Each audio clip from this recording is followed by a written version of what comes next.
Hi there, John Wilkinson here and History Made Easier. And I do thank you for tuning in to my History Made Easier YouTube channel. I've done a couple of video posts lately on the interwar period, and it would be crazy not to include a video on Weimar Germany. Weimar is so many different things. It's an era in German history. I've already mentioned Weimar Germany. It was an ambitious constitution. We talk about Weimar governments. There were 20 of them. And we talk about Weimar culture. And Weimar culture was broad, ranging from the Berlin cabaret scene and the seedy side of Berlin life, really, to things like modernist Weimar architecture that is still a powerful influence today. The cinema, German cinema, is born in the Weimar period. Theatre, we have Brecht's and Kurt Weill's Threepenny Opera, that's world famous. And Thomas Mann, winner of the Nobel Prize for Literature. These are all, and many, many more, coming out of the Weimar period. I'm going to turn to a book I have by Eric Weitz, Weimar Germany. It seems appropriate. And let me just give you a little flavour of what he writes. He talks about a society battered by economic crisis and unrelenting political conflict. World War I cast its long shadow over the entire history of the Republic. There's the negative connotation of Weimar. But he also writes, yet amid the conflicts and disasters, Weimar was also a moment of great political as well as cultural achievement. The destruction of the old imperial order in war and revolution unleashed the political and social imagination. For a time, Germans created a highly liberal political order with very substantial social welfare programs. The lives of so many ordinary people improved greatly. The working day was reduced to a more humane 8 hours, at least in the first years of the Republic, and unemployment insurance seemed to herald a new era that would protect workers from the vagaries of the business cycle. Well, at least until we get to the Great Depression. New public housing offered better off workers and white-collar employees the chance to move out of old tenements into modern, clean apartments with indoor plumbing, gas stoves and electricity. Women won the right to vote, and Germany had a lively, free press. So there you go. Germans have indoor plumbing to thank Weimar for. But seriously, Weimar was all these things. But it was troubled, and it was troubled from the beginning. It had to live with defeat in World War I. It had to live with the Treaty of Versailles, the Treaty of Shame, as Germans called it. Here's a piece that I write in my ebook on Weimar Germany and the interwar period in Europe. Just briefly, German politics was dominated by the fact that the right never accepted Weimar, never accepted democracy. Indeed, they bitterly opposed it, and in doing so were a far greater threat to Weimar's continued existence than the left ever were.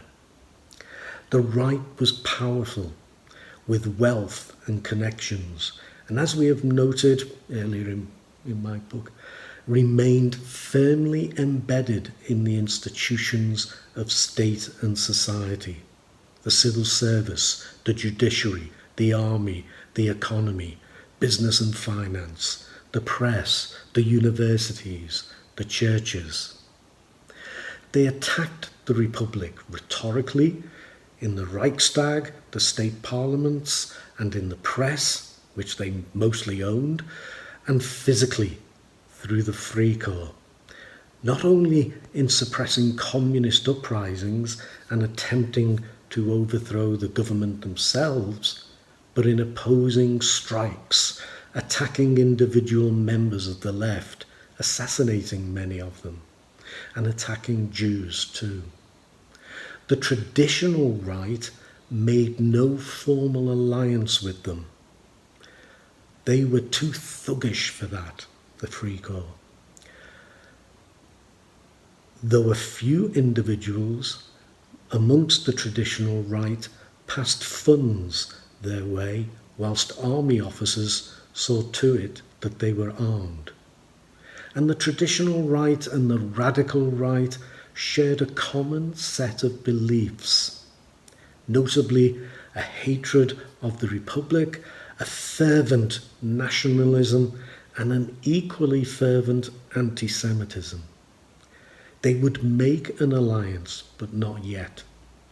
They also held in common a belief in a myth, the myth of the stab in the back.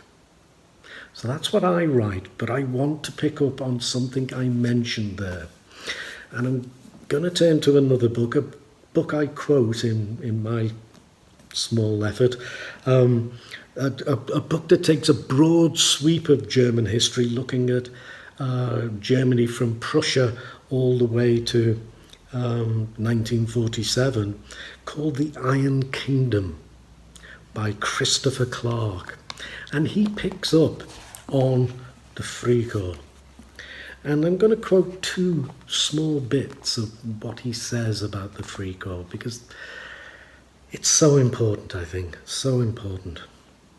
The first bit, Free Corps recruits, Free Corps recruits, I've lost my place now, let me just check Free Corps recruits were driven by an unsteady mix of ultra-nationalism, a desire to make good the humiliation of the German defeat, hatred of the left, and visceral fear of a Bolshevik uprising.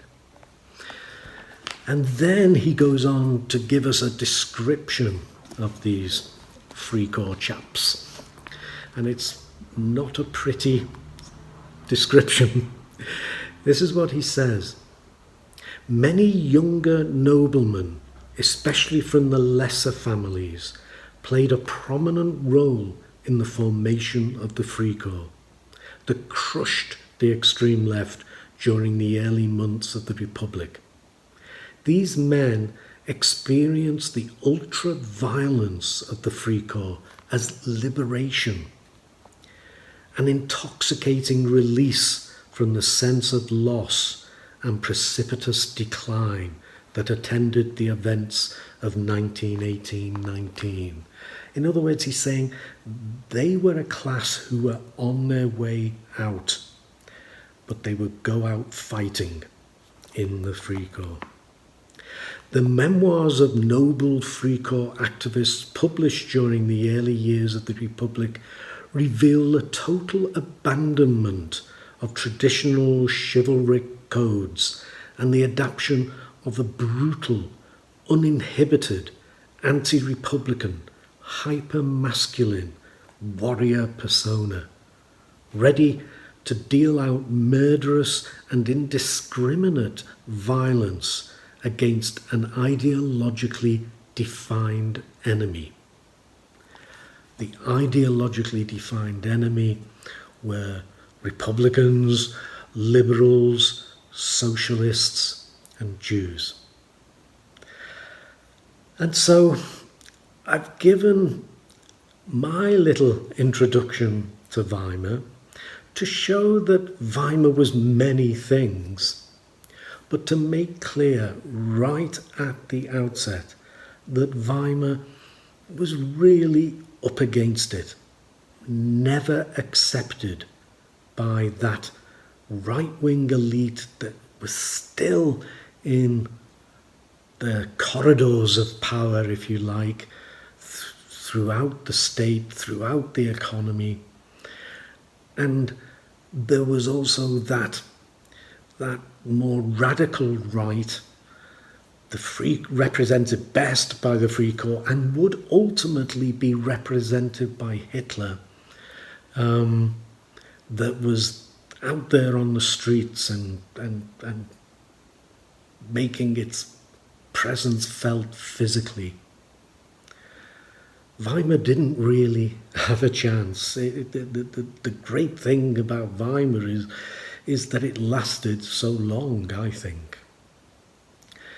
So I hope that pessimistic video, this pessimistic video, is of use to you, and I hope you found it interesting. As always, I thank you for listening, and I remind you, as always, to have a look at my History Made Easier website. But for now, cheers.